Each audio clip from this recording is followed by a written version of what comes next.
Okay, so this would be a very quick lecture on publishing your agents and a demo part of it, right?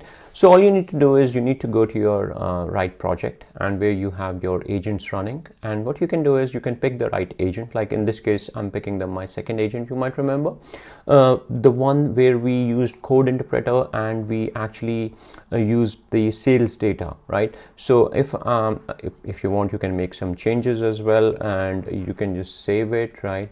And you can even test it as well, but before doing that, I would say you should publish it, right?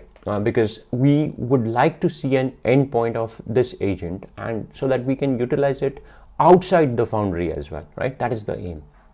So all you need to do is you need to click publish, and you can say publish updates, or if it's the first time you are going to do, just hit publish, right? And you can even take it to Teams. So basically that is what I was mentioning, that you can either take it to your Teams or Microsoft 365 Copilot as well. So let's just do a publish and publish update. You will be given a version, right? In your case, it might be a V1 or a V2. In my case, I've published several times, so I have this one. But the important thing to notice here is the endpoint that you get, right? So now you no longer need to go to the Foundry and do that. You will actually get a proper endpoint for your agent, right? If you want to use this agent, which is my second agent, in your Python code, you can just simply make use of this endpoint, right? You're also getting the tenant ID, the principal ID of agent identity. As I said, security and governance, very important. Every agent would be given an agent ID as well inside Microsoft Agent Entra ID.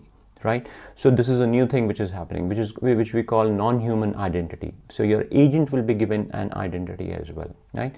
So I think that's very important, and so we can even do a quick test as well, which is the product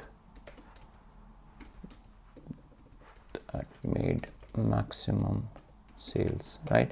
Because it's a sales data, I'm just checking which is the product that made maximum amount of sales, right? So my aim is that it should look at my sales data, right? The sales data.csv, and based on that it should come up. So yes, so it said the product that made highest amount of sales is camera with the total revenue of 242,215.